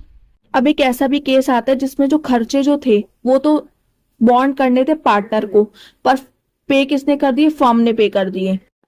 एक्सपेंस है किससे रिलेटेड? पार्टनर से। तो इसमें पार्टनर क्या करता है? फर्म को पे करता है। इसलिए concern partners capital account debit होगा टू कैश या बैंक अकाउंट क्रेडिट होगा। पढ़ा था जैसे जब पार्टनर कुछ पे करता है तो उसका अकाउंट क्या हो जाता है? डेबिट होता है, और टू कैश या बैंक अकाउंट क्रेडिट होगा। जैसे रूल्स पढ़े थे, what comes in debit, what goes out credit. अब सेकंड जनरल एंट्री है जब एक्सपेंसेस इनकर्ड करता है और पे भी कौन करता है? फर्म ही करता है। एक्सपेंसेस यहाँ पर किससे रिलेटेड है? फर्म से। अब फर्म से रिलेटेड है तो रिवैल्यूएशन अकाउंट डेबिट होगा टू कैश या बैंक अकाउंट क्रेडिट होगा। खर्चा हुआ इसलिए रिवैल्यूएशन अकाउंट डेबिट, और जो जा रहा है कैश या बैंक अकाउंट तो वो क्या हो जाएगा? क्रेडिट हो जाएगा। What goes out credit. अब एक एग्जांपल करते हैं जिसमें हमें जनरल एंट्रीज पास करनी है और रिवैल्यूएशन अकाउंट प्रिपेयर करना है। हमें बैलेंस शीट दे रखी है। जो प्रॉफिट शेयरिंग रेशो में चेंज आ रहा है वो आ रहा है 1 अप्रैल 2024 से, और हमें बैलेंस शीट दे रखी है 31 मार्च 2024 की। अब जनरल एंट्रीज पढ़ते हैं। सबसे पहले रिजर्व को देखा जाता है। इस क्वेश्चन को नोटबुक में अलग से नोट कर लेना। अब पहले रिजर्व देखते हैं। हमने 3 तरह के रिजर्व पढ़े थे, general reserve, workman compensation reserve और इन्वेस्टमेंट फ्लक्चुएशन रिजर्व। अब पहले बैलेंस शीट में देखो, लाइबिलिटी साइड पे दे रखे होंगे रिजर्व, 2 दे रखे हैं, जनरल रिजर्व और वर्कमैन कंपनसेशन रिजर्व। पहले जनरल रिजर्व को डिस्ट्रीब्यूट करते हैं पार्टनर्स में। पार्टनर्स को मिलेगा तो पार्टनर्स का कैपिटल अकाउंट क्रेडिट हो जाएगा। तो एंट्री होगी general reserve account debit ₹20,000 to Anil's capital account, ₹10,000 to Manvi's capital account credit होगा ₹6,000 से, to Payal's capital account credit होगा 4,000 से। और नरेशन हो जाएगी being the general reserve credited to partners capital accounts in their old profit sharing ratio. किस ratio में करें हम? ओल्ड प्रॉफिट शेयरिंग रेशो में। हो गया। अब वर्कमैन कंपनसेशन रिजर्व देखते हैं। पहले इससे रिलेटेड क्लेम देखते हैं। देखो एफ पॉइंट में दे रखा है, जो क्लेम है वो ₹10,000 का है, और हमारे पास रिजर्व कितना है? ₹30,000। तो 10,000 क्लेम में चला जाएगा और बाकी जो 20,000 बच जाएगा वो पार्टनर्स में डिस्ट्रीब्यूट हो जाएगा। तो एंट्री होगी workman compensation reserve account debit ₹30,000 to provision for workman compensation claim account. Claim है, एस्टिमेटेड है, इसलिए प्रोविजन अकाउंट बनता है, तो ₹10,000 से होगा। To Anil's capital account credit होगा ₹10,000 से, to Manvi's capital account credit ₹6,000 से, to Payal's capital account credit ₹4,000। और नरेशन हो जाएगी being the workman compensation reserve after providing for claim credited to partners capital accounts in their old profit sharing ratio. अब इसके बाद entry होगी रीवैल्यूएशन ऑफ एसेट्स और reassessment of liabilities से related. अब जैसे ये पॉइंट में दे रखा है, लैंड और बिल्डिंग एप्रिशिएट हुए, मतलब इंक्रीज हुई है इनकी वैल्यू 10% से। बैलेंस शीट में एसेट साइड चेक करो, लैंड एंड बिल्डिंग की वैल्यू दे रखी है ₹2,60,000, 10% से इंक्रीज हुई है, इसका मतलब 10% निकालेंगे तो आएगा 26,000। हम एसेट्स की एंट्री साथ में भी कर सकते हैं, जैसे और एसेट्स चेक करो किसकी इंक्रीज हुई है। सी पॉइंट में चेक करो स्टॉक की वैल्यू भी इंक्रीज हुई है, पहले 90,000 थी अब 1 लाख हो गई है, मतलब कितनी इंक्रीज हुई है 10,000। तो साथ में एंट्री कर सकते हैं। जब एसेट्स इंक्रीज होते हैं तो डेबिट होते हैं, इसलिए land and building account debit जितनी अमाउंट से हुई है ₹26,000। ऐसे स्टॉक भी इंक्रीज हुआ है तो स्टॉक अकाउंट डेबिट ₹10,000 से। और किस में रिकॉर्ड करते हैं, रिवैल्यूएशन अकाउंट में, तो टू रिवैल्यूएशन अकाउंट क्रेडिट हो जाएगा ₹36,000 से। और नरेशन होगी being the increase in value of land and building and stock recorded. अब इसके बाद देखेंगे जिन एसेट्स की वैल्यू डिक्रीज हुई है। अब देखो मशीनरी का डेप्रिसिएशन हुआ है कितने से, 15% से। मशीनरी की वैल्यू दे रखी है ₹3,50,000। एसेट साइड पर बैलेंस शीट में इसका 15% निकालेंगे, वो आएगा 52,500, मतलब इतना डेप्रिसिएशन है। और देखते हैं कौन से एसेट की वैल्यू डिक्रीज हुई है। अब डी पॉइंट पर देखो एक provision for doubtful dates create करना है 5% सन्ड्री डेटर्स पर। इसका मतलब होता है एक एस्टिमेटेड अमाउंट डाउटफुल डेट्स की, मतलब ऐसा उधार जो दे रखा है जिस पर डाउट है कि वो रिकवर नहीं हो पाएगा डेटर से। और सन्ड्री डेटर्स की वैल्यू दे रखी है ₹1 लाख। 5% जब क्रिएट करेंगे तो प्रोविजन फॉर डाउटफुल डेट्स की वैल्यू होगी ₹5,000। ये भी क्या शो कर रहा है कि एसेट्स की वैल्यू डिक्रीज हुई है, इसलिए provision for doubtful debts account क्या हो जाएगा, क्रेडिट हो जाएगा। एसेट्स की वैल्यू जब डिक्रीज होती है तो वो अकाउंट क्या होता है, क्रेडिट होता है। इसलिए एंट्री होगी revaluation account debit ₹57,500 to machinery account credit होगा ₹52,500 से, to provision for doubtful debts account credit होगा ₹5,000 से। और नरेशन हो जाएगी being the decrease in value of machinery recorded and provision for doubtful debts made. अब लाइबिलिटीज चेक करेंगे कौन सी डिक्रीज हुई है और कौन सी इंक्रीज हुई है। अब यहाँ पर एक ही दे रखी है ई पॉइंट पर, a creditor of ₹5,000 is not to claim the dues, मतलब क्रेडिटर को पे नहीं करना है तो लाइबिलिटी को रिटर्न बैक करेंगे, मतलब लाइबिलिटी की वैल्यू क्या हो गई है, डिक्रीज हो गई है। जब लाइबिलिटी की वैल्यू डिक्रीज होती है तो अकाउंट डेबिट किया जाता है, इसलिए सन्ड्री डेटर्स अकाउंट डेबिट ₹5,000 से, टू रिवैल्यूएशन अकाउंट क्रेडिट ₹5,000। और नरेशन हो जाएगी being the amount not payable return back. अब इसके बाद देखो एफ पॉइंट वर्कमैन कंपनसेशन वाला, ये तो हम कर चुके हैं। अब लास्ट जी बचा है, इसमें एक एक्सपेंस किया गया था ₹2,000 का, जो फर्म ने पे किया था चार्टर्ड इंजीनियर को लैंड एंड बिल्डिंग की वैल्यू सर्टिफाइड कराने के लिए। तो ये एक एक्सपेंस हो गया। इसकी एंट्री हमने पढ़ी थी कैसे करनी होती है, revaluation account debit to cash या बैंक अकाउंट क्रेडिट। ये एक्सपेंस फर्म से रिलेटेड है और फर्म ने ही पे किए हैं। खर्चा होते तब रिवैल्यूएशन अकाउंट डेबिट हो जाता है, और जब कैश या बैंक अकाउंट पे करते हैं तो उनको क्रेडिट करते हैं। और नरेशन हो जाएगी being the expense for valuation of land and building. अब पहले रिवैल्यूएशन अकाउंट बनाते हैं जिससे लॉस या गेन के बारे में पता चल जाएगा। तो रिवैल्यूएशन से रिलेटेड जितनी भी जनरल एंट्रीज हैं, जैसे ही थर्ड जनरल एंट्री में रिवैल्यूएशन अकाउंट क्या हो रहा है, क्रेडिट हो रहा है, तो क्रेडिट साइड पर by land and building account हो जाएगा, इसकी वैल्यू होगी ₹26,000। और नेक्स्ट होगी बाय स्टॉक अकाउंट के नाम से ₹10,000। फिर रिवैल्यूएशन अकाउंट डेबिट हो रहा है तो डेबिट साइड पर आएगा टू मशीनरी अकाउंट, उसके अपोजिट एंट्री आती है ना, टू मशीनरी अकाउंट ₹52,500 से, और to provision for doubtful debts ₹5,000 से। ऐसे ही बाकी जनरल एंट्रीज को भी रिकॉर्ड करेंगे। अगर डेबिट साइड ज्यादा आ रही है क्रेडिट साइड से, ये जब दोनों साइड का टोटल करेंगे तब पता चल जाएगा। इसमें क्या हो रहा है, डेबिट साइड ज्यादा आ रही है क्रेडिट साइड से, तो इसका मतलब लॉस हुआ है जो ट्रांसफर करेंगे पार्टनर्स के कैपिटल अकाउंट में। कौन सी साइड? क्रेडिट साइड जो कम है। तो एंट्री होगी by loss transfer to Anil's capital account ₹9,250, Manvi's capital account 5,550 और पायल्स कैपिटल अकाउंट ₹3,700। टोटल जो लॉस हुआ है वो कितने का हुआ है? ₹18,500 का। ये जो हमने डिस्ट्रीब्यूट किया पार्टनर्स में, ये हम बोल सकते हैं पार्टनर्स के कैपिटल अकाउंट में लॉस को ट्रांसफर किया है, वो ओल्ड प्रॉफिट शेयरिंग रेशो के अकॉर्डिंग किया है।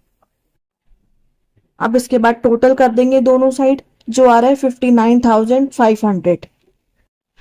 अब जो हमारी लॉस है गेन की जनरल एंट्री बची थी उसको भी कर लेते हैं। जब लॉस होता है तो पार्टनर्स का कैपिटल अकाउंट डेबिट होता है। Anil's capital account debit ₹9,250, Manvi's capital account debit ₹5,550, Payal's capital account debit ₹3,700, to revaluation account ₹18,500। और नरेशन हो जाएगी being the loss on revaluation debit to partners capital accounts in their old profit sharing ratio. ये example था जब revised और change values को record किया जाता है। नेक्स्ट इसमें होता है सेकंड, जब रिवाइज्ड या चेंज्ड वैल्यूज को एसेट्स और लायबिलिटीज के रिकॉर्ड नहीं किया जाता। इसको एक एग्जाम्पल से करेंगे जिसमें क्या है, एक सिंगल एडजस्टमेंट एंट्री पास करनी है। अब जैसा क्वेश्चन में दे रखा है A B and C partners हैं जो प्रॉफिट एंड लॉस को शेयर कर रहे हैं 5:3:2 में।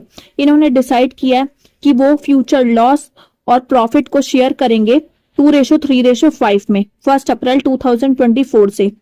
और साथ ही साथ ये डिसाइड किया है कि ये बिना बुक वैल्यू को एसेट्स और लायबिलिटीज के अफेक्ट करे, नेट इफेक्ट को रिकॉर्ड करेंगे सिंगल एडजस्टमेंट एंट्री को पास करके।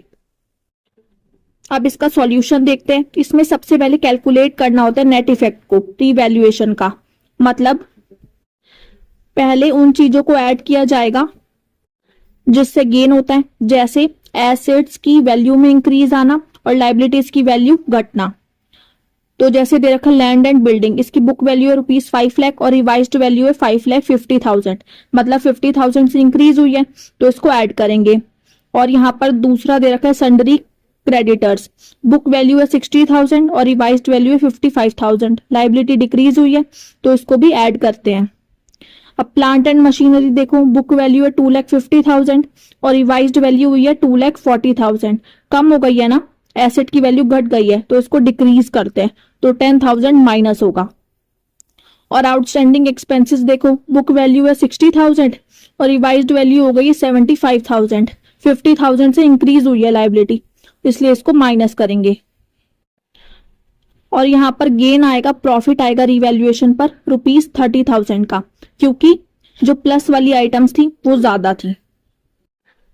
इसमें सेकंड स्टेप होता है कैलकुलेट करना सैक्रिफाइसिंग या गेनिंग शेयर को। तो कैसे करते हैं, old ratio minus new ratio. तो जब कैलकुलेट करेंगे तो ए सैक्रिफाइस करेगा और सी गेन करेगा। सी का देखो माइनस में आया है, अगर माइनस में आया तो उसका मतलब वो गेन कर रहा है।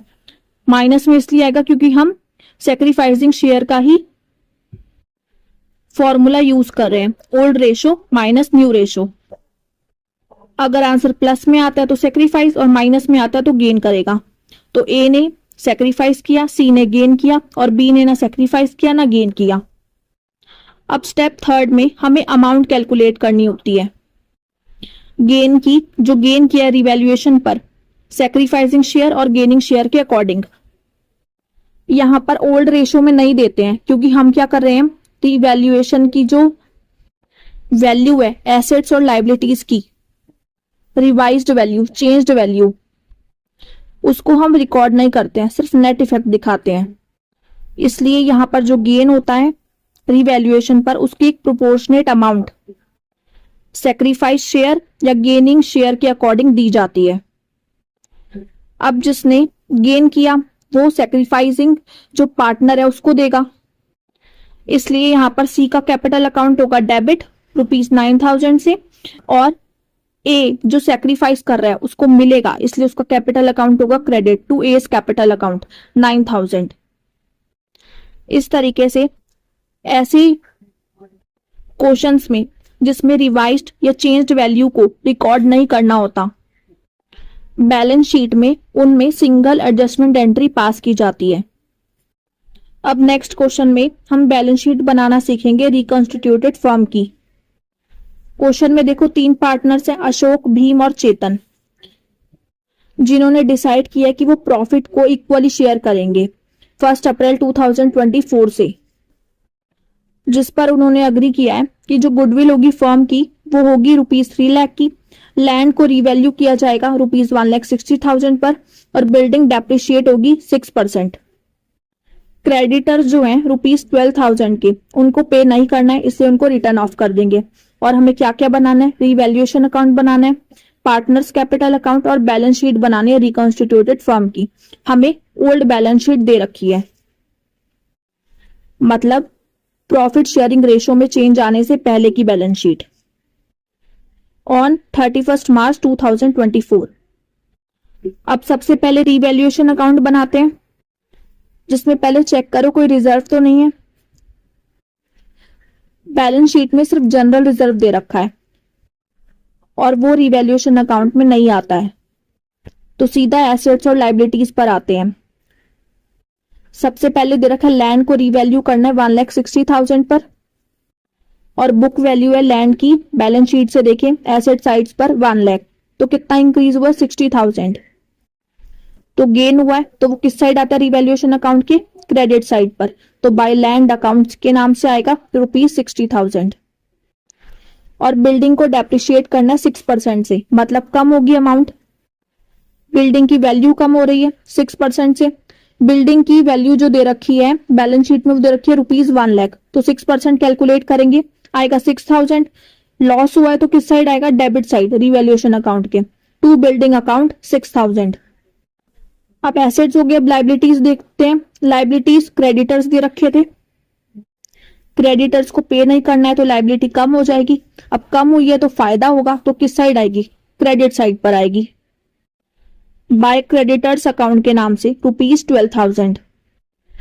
अब और कुछ तो देना ही रखा है, तो गेन या लॉस कैलकुलेट करेंगे। अब क्रेडिट साइड ज्यादा है डेबिट साइड से, तो गेन होगा, अब वो पार्टनर्स में डिस्ट्रीब्यूट कर देंगे उनके कैपिटल अकाउंट में ओल्ड प्रॉफिट शेयरिंग रेशो के अकॉर्डिंग। तो अशोक को मिलेगा ₹33,000, भीम को 22,000 और चेतन को 11,000। टोटल जो गेन हुआ है वो है 66,000 का, और दोनों साइड का जो टोटल है वो है ₹72,000। अब पार्टनर का कैपिटल अकाउंट बनाते हैं। सबसे पहले इसमें क्या आता है, बनाया हुआ है हमने partners capital account. Opening balance आता है क्रेडिट साइड पर बाय बैलेंस ब्रॉट डाउन के नाम से BD। बैलेंस शीट से देखेंगे अशोक का है 2 लाख, भीम का है 1 लाख और चेतन का है 50,000। इसके बाद जैसा हमने पढ़ा था गुडविल का करते हैं कैलकुलेशन। इसके लिए सबसे पहले सेक्रीफाइसिंग और गेनिंग शेयर कैलकुलेट करते हैं हर एक पार्टनर का, old share minus new share. तो ऐसा करेंगे तो अशोक का आएगा, सेक्रीफाइस करेगा वो 1/6 और चेतन गेन करेगा 1/6 का, और भीम ना सेक्रीफाइस करेगा और ना ही गेन करेगा। अब जब चेतन गेन कर रहा है और अशोक सेक्रीफाइस कर रहा है, तब जैसा हमने पढ़ा है चेतन जो गेनिंग पार्टनर है वो कंपनसेट करेगा अशोक को। कितना करेगा, जो गुडविल की अमाउंट दे रखी है ₹3 लाख, और जितना उनका सेक्रीफाइसिंग गेनिंग शेयर है उससे वो कैलकुलेट करेंगे, मतलब 1/6 मल्टीप्लाई बाय 3 लाख, कितना आएगा ₹50,000। अब जो गेन करता है उसका अकाउंट होता है डेबिट, तो Chetan capital account to Ashok capital account होगा ₹50,000 से। अब देखो पार्टनर्स के कैपिटल अकाउंट में चेतन का जो अकाउंट है कैपिटल अकाउंट डेबिट हुआ है, तो डेबिट साइड पर उसके अपोजिट नाम से आती है टू अशोक कैपिटल अकाउंट, और चेतन के कॉलम में आएगी ₹50,000। एंट्री थी Chetan capital account to Ashok capital account. Ashok का जो पार्टनर कैपिटल अकाउंट है वो क्या हो रहा था, क्रेडिट हो रहा था, तो क्रेडिट साइड पर आएगी, और अपोजिट नाम की वो एंट्री होती है तो किस नाम से आएगी, बाय चेतन कैपिटल अकाउंट। अशोक के कॉलम में जो अमाउंट आएगी वो कितनी आएगी, ₹50,000 की। ये क्या हुआ है, कंपनसेशन हुआ है गेनिंग पार्टनर का सेक्रीफाइसिंग पार्टनर को। अब इसके बाद जब हमने पढ़ा था तो हमने रिजर्व पढ़ा था, तो पहले अब जनरल रिजर्व डिस्ट्रीब्यूट कर देते पार्टनर्स में उनके ओल्ड रेशो में, जो है 3:2:1।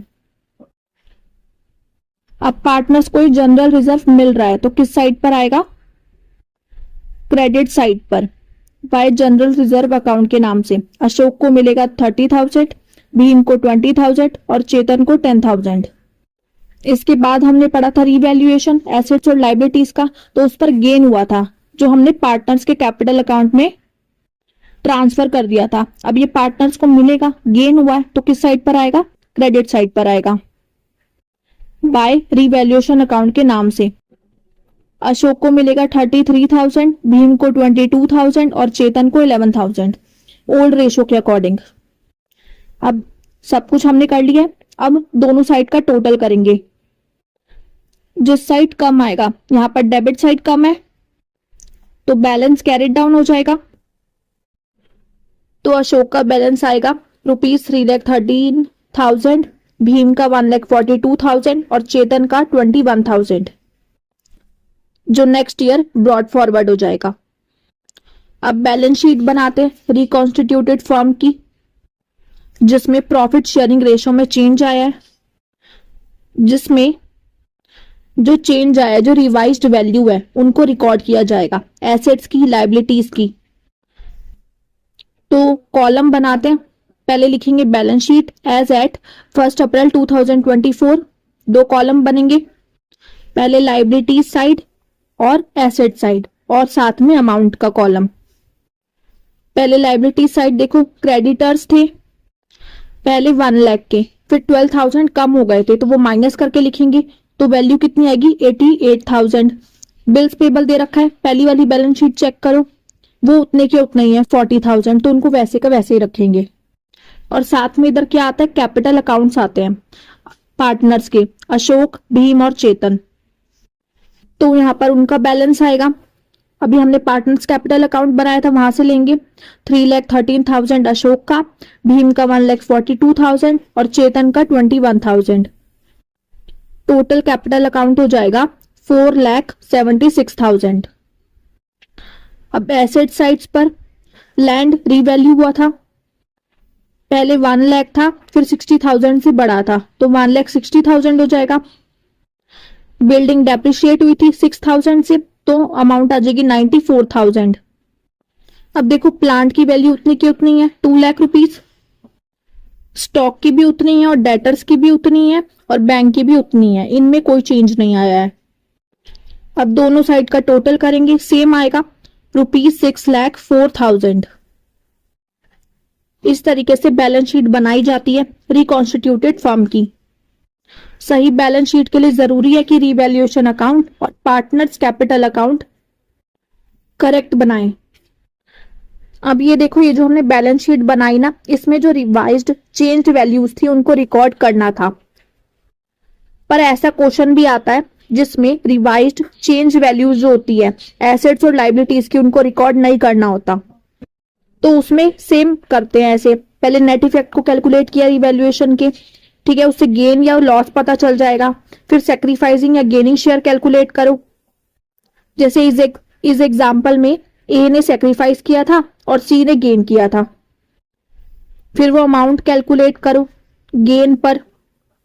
ए ने जैसे 9,000 की है और सी ने गेन किया है ₹9,000 का, फिर एडजस्टमेंट जनरल एंट्री पास करते हैं। C's capital account debit ₹9,000 to S capital account credit 9,000। अब देखो, जब इसकी बैलेंस शीट बनाओगे ना, तो जैसी दे रखी है वैसी ही बनेगी, उसमें कोई भी चेंज नहीं आएगा एसेट्स और लाइबिलिटीज की वैल्यू में। सिर्फ एक चेंज आता है, वो आता है कैपिटल अकाउंट्स में। जैसे सी ने क्या किया है, गेन किया है, तो पहले जो बैलेंस शीट में अमाउंट थी उसमें से 9,000 माइनस कर देंगे, क्योंकि सी ए को कंपनसेट कर रहा है। और वही कैपिटल अकाउंट में ए की जो वैल्यू होगी ओल्ड बैलेंस शीट में, उसमें 9000 प्लस करेंगे क्योंकि यहां पर ए को मिल रहा है कितना 9000। बस ये कितना सा चेंज आता है जो करना होता है बैलेंस शीट में जब रिवाइज्ड या चेंज्ड वैल्यूज को रिकॉर्ड नहीं किया जाता। अब नेक्स्ट टॉपिक पढ़ते हैं, एडजस्टमेंट ऑफ कैपिटल। अब देखो जब प्रॉफिट शेयरिंग रेशियो में चेंज आता है तो हमने एडजस्टमेंट पढ़ लिया गुडविल का, रिजर्व का, एक्यूमुलेटेड प्रॉफिट एंड लॉस का, एसेट्स लायबिलिटी का। ऐसे ही कैपिटल का भी एडजस्टमेंट किया जाता है। सबसे पहले फर्म की टोटल कैपिटल कैलकुलेट की जाती है, फिर न्यू रेशियो के अकॉर्डिंग हर एक पार्टनर की कैपिटल कैलकुलेट की जाती है, फिर पहले कितनी कैपिटल थी और अब कितनी है उसको देखा जाता है। अगर पार्टनर की पहले जो कैपिटल थी वो ज्यादा थी अमाउंट में और अब कम है तो न्यू रेशियो के अकॉर्डिंग जितनी होनी चाहिए उसको रख के बाकी अमाउंट उसको कैश से या उसके पार्टनर्स करंट अकाउंट में ट्रांसफर कर दी जाती है। और अगर कैपिटल की शॉर्टेज हो रही हो तो उस पर्टिकुलर पार्टनर को उस अमाउंट को लानी होती है या पार्टनर के करंट अकाउंट में ट्रांसफर करनी होती है। तो जनरल एंट्री जैसे अगर शॉर्टेज हो रही हो तो बैंक अकाउंट या concern partners current account debit to concern partners capital account. Amount में करेंगे तो अमाउंट आएगी इसलिए बैंक अकाउंट डेबिट होगा, या अगर अकाउंट में ट्रांसफर करेंगे तो पार्टनर्स करंट अकाउंट डेबिट होगा जिसमें ट्रांसफर कर रहे हैं और जिससे कर रहे हैं वो क्रेडिट होगा to concern partners capital account. और जब सरप्लस हो कैपिटल ज्यादा हो जितनी होनी चाहिए उससे तब इसके अपोजिट एंट्री होती है। अब एग्जाम्पल से समझते हैं क्लियरली समझने के लिए। जब एडजस्टमेंट ऑफ कैपिटल कैश के थ्रू करते हैं, 4 पार्टनर्स हैं P Q R and S. जो प्रॉफिट शेयरिंग रेशो है उनका वो है 1:4:2:3। 1 अप्रैल 2024 को उनकी बैलेंस शीट इस तरीके से है। ये बैलेंस शीट है रिकॉन्स्टिट्यूटेड फर्म की। 1 अप्रैल 2024 से उन्होंने डिसाइड किया कि वो इक्वली शेयर करेंगे प्रॉफिट को। इस पर्पस के लिए गुडविल को वैल्यू किया गया है ₹2,70,000 में। तो गुडविल हो गई ₹2,70,000 की। अब इसमें जो क्लेम है वर्कमैन कंपनसेशन रिजर्व का उसको एस्टिमेट किया गया है ₹2 लाख। और जो कैपिटल है पार्टनर्स के उनको एडजस्टेड किया जाएगा न्यू प्रॉफिट शेयरिंग रेशियो के अकॉर्डिंग लाकर या पे करके कैश को। अब वो डिपेंड करता है कि शॉर्टेज होगी या सरप्लस होगा। इसमें बनाना क्या क्या है, revaluation account, partners capital account और बैलेंस शीट।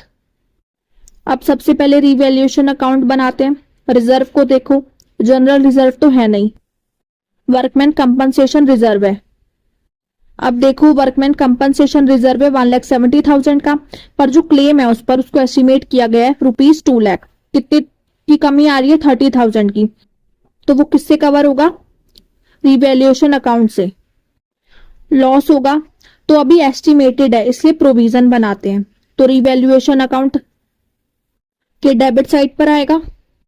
जनरल एंट्री याद है, वर्कमैन कंपनसेशन रिजर्व अकाउंट ₹1,70,000, जितने की कमी आ रही है रिवैल्यूएशन अकाउंट ₹30,000 डेबिट होगा to provision for workman compensation claim account ₹2 lakh. Revaluation account debit हो रहा है तो डेबिट साइड पर आएगा उसकी अपोजिट एंट्री के नाम से, तो to provision for workman compensation claim account. कितनी अमाउंट 30,000। अब ना कोई रिजर्व की बात की गई है, ना एक्यूमुलेटेड प्रॉफिट एंड लॉस की, ना ही एसेट के रिवैल्यूएशन की और ना ही लायबिलिटी की रीअसेसमेंट की। तो अब कैलकुलेट करते हैं। डेबिट साइड ज्यादा है, क्रेडिट साइड से लॉस हो गया तो अब उसको ट्रांसफर करते हैं पार्टनर्स के कैपिटल अकाउंट में। पी के कैपिटल अकाउंट में आएगा ₹3,000, Q's capital account 12,000, R's capital account 6,000, S capital account 9,000। Old profit sharing ratio के अकॉर्डिंग लॉस को ट्रांसफर कर दिया, टोटल आ जाएगा ₹30,000। अब नेक्स्ट हमें बनाना है partners capital account. Partners capital account बनाएंगे, debit side, credit side, column बनाएंगे पर्टिकुलर्स, पी का कॉलम, क्यू का, आर का और एस का। ऐसी क्रेडिट साइड पर भी बनाएंगे। पर्टिकुलर्स, पी का कॉलम, क्यू का कॉलम, आर का और एस का। सबसे पहले बैलेंस ट्रांसफर करते हैं, कहां पर? क्रेडिट साइड पर, by balance brought down. P में आएगा 2 लाख, क्यू 3 लाख, आर 4 लाख और एस का 5 लाख। बैलेंस शीट के अकॉर्डिंग। सॉल्यूशन नोटबुक में साथ साथ करते रहना। अब ये कर लिया। अब इसके बाद क्या करना है? सबसे पहले किया जाता है सेक्रीफाइसिंग शेयर और गेनिंग शेयर कैलकुलेट करना। Old ratio minus new ratio. तो जब कैलकुलेट करोगे तो पी और आर गेन करेंगे और क्यू और एस सेक्रीफाइस करेंगे। अब इसके बाद क्या करते थे? एडजस्टमेंट करते थे गुडविल का। गुडविल की वैल्यू हमें दे रखी है 2,70,000। अब जो पार्टनर्स गेन करते हैं वो कंपनसेट करते हैं सेक्रीफाइसिंग पार्टनर को। गेन किसने किया है? पी और आर ने, इसलिए इन दोनों का कैपिटल अकाउंट क्या होगा? डेबिट होगा। और जो सेक्रीफाइस कर रहे हैं क्यू और एस, उनका कैपिटल अकाउंट क्रेडिट होगा क्योंकि उन्हें मिल रहा है। कैलकुलेट करते हैं। गुडविल दे रखी है 2,70,000 की और पी ने गेन किया है रेशो 6/40। तो कैलकुलेट करेंगे, अमाउंट आ जाएगी 40,500। इतनी अमाउंट पी कंपनसेट करेगा। ऐसे ही आर की कैलकुलेट करेंगे, क्यू की और एस की। पी ने क्यू को कंपनसेट किया और आर ने एस को। अब इसको रिकॉर्ड करते हैं पार्टनर्स के कैपिटल अकाउंट में। पी और आर का कैपिटल अकाउंट हो रहा है डेबिट, तो डेबिट साइड पर उनकी अपोजिट नाम से आती है, तो आएगा 2 Q and S capital account. P के कॉलम में अमाउंट आएगी ₹40,500 की और आर के कॉलम में आएगी 13,500 की। ऐसे ही क्यू और एस के कैपिटल अकाउंट क्या हो रहे हैं? क्रेडिट हो रहे हैं, तो क्रेडिट साइड पर आएगा अपोजिट एंट्री के नाम से 2 P and are capital account. Q में आएगा 40,500 और एस में आएगा 13,500। अब गुडविल के बाद हमने रिजर्व का सीखा था। जनरल रिजर्व तो है नहीं, ना ही एक्यूमुलेटेड प्रॉफिट एंड लॉस है। इसके बाद क्या आता है? गेन या लॉस जो होता है रिवैल्यूएशन पर, उसको ट्रांसफर करते हैं। अब लॉस हुआ है तो किस साइड पर आएगा? डेबिट साइड पर आएगा, पार्टनर के कैपिटल अकाउंट के। 2 रिवैल्यूएशन अकाउंट। लॉस कितने का हुआ है? पी के ओल्ड शेयरिंग रेशियो के अकॉर्डिंग 3,000, क्यू का 12,000, आर का 6,000 और एस का 9,000। अभी इसमें हमें बैलेंसिंग फिगर नहीं निकालनी है, इसमें हमने पढ़ा था ना। अब हमें क्या सीखना है? Adjustment of capital. तो सबसे पहले टोटल कैपिटल को कैलकुलेट करते हैं। इसके लिए एडजस्टेड कैपिटल निकाली जाती है हर एक पार्टनर की।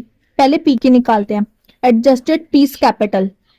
अब देखो 2 लाख कैपिटल थी बैलेंस के अकॉर्डिंग, उसमें से लॉस जो हुआ है रिवैल्यूएशन पे उसको माइनस कर देंगे और वो वैल्यू माइनस कर देंगे गुडविल की जो उसने कंपनसेट की है। किसको? क्यू को। -40,500। तो एडजस्टेड पी की कैपिटल कितनी आ जाएगी? 1,56,500। अब क्यू की कैलकुलेट करते हैं।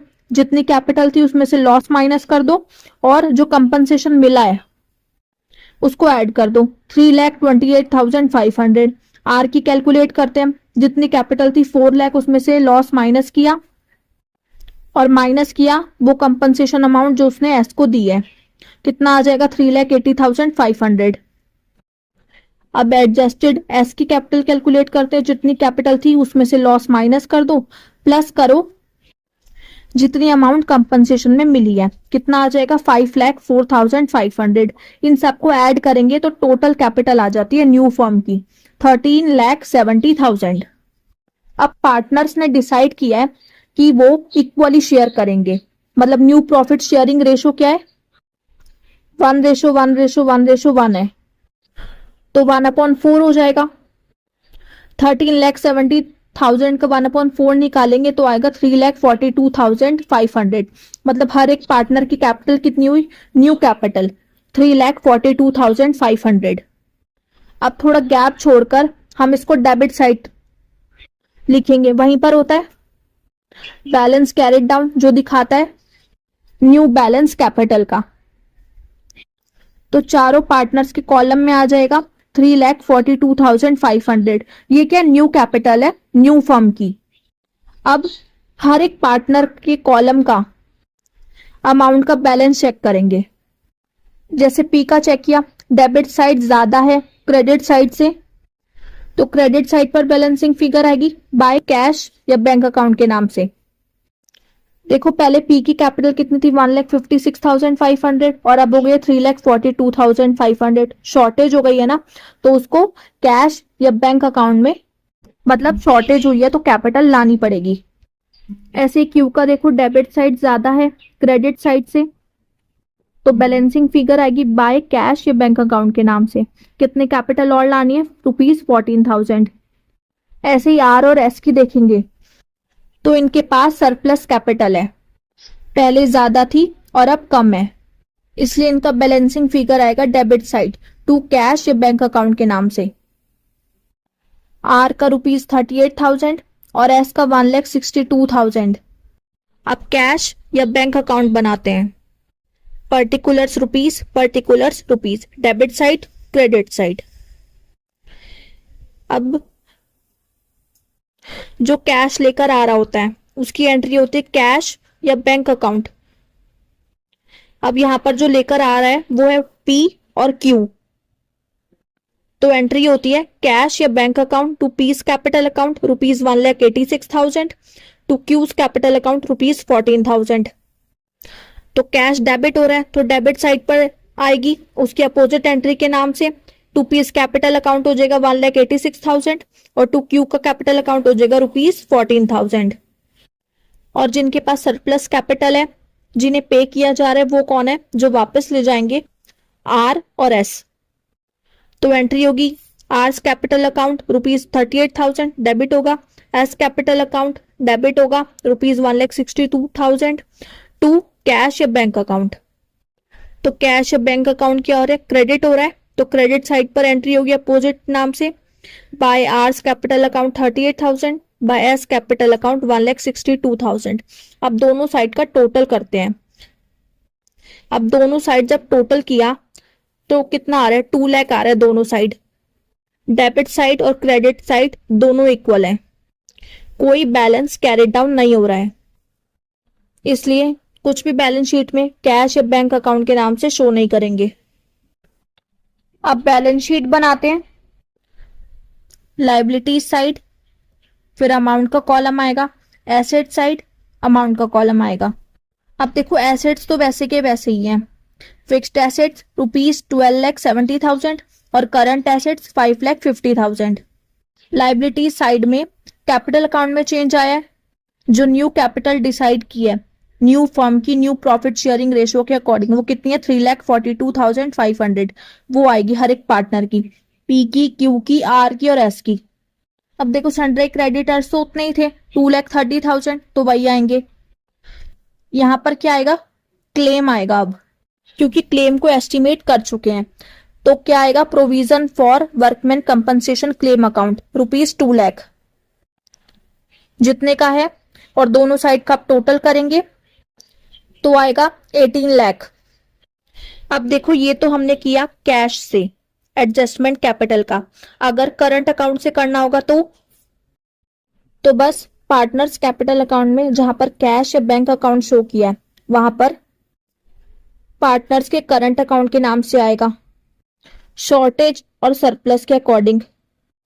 और जब बैलेंस शीट बनाएंगे तो जिस एसेट को रिवैल्यू करना होगा वो वैल्यू आएगी, लायबिलिटी अगर कम हुई होगी ज्यादा होगी तो वैसी वैल्यू आएगी, रिजर्व की भी वैसी आएगी जैसे करते आते हैं।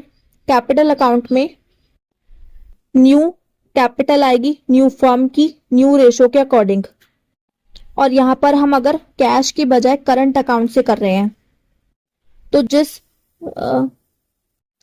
पार्टनर की कैपिटल ज्यादा होगी फर्म में वो वापस लेकर जाएगा, तो वो क्या हो जाएगी, लायबिलिटी हो जाएगी फर्म के लिए, तो वहां पर उनका करंट अकाउंट आएगा जैसे इस बैलेंस शीट में शो किया है, जैसे एस करंट अकाउंट और टीज करंट अकाउंट। और जिस पार्टनर की कैपिटल जो है वो शॉर्टेज है तो वो लेकर आएगा फर्म में, तो वो क्या कहलाएगी, एसेट कहलाएगी, तो वो आएगी एसेट साइड पर बैलेंस शीट में, जैसे इसमें दिखा रखा है वीज करंट अकाउंट 1,74,000। अब एक इंपॉर्टेंट नोट, अगर टोटल कैपिटल दे रखी है न्यू फर्म की, तब इसको पार्टनर्स में डिवाइड कर देंगे न्यू प्रॉफिट शेयरिंग रेशो में, तो वो जो शेयर आ जाएगा वो न्यू कैपिटल बन जाएगी। इसके बाद क्या करेंगे, सरप्लस या डेफिसिट जिसको हम बोलते हैं शॉर्टेज को कैलकुलेट करेंगे और उसके अकॉर्डिंग अकाउंट्स बनाएंगे जैसे अभी सीखे हैं।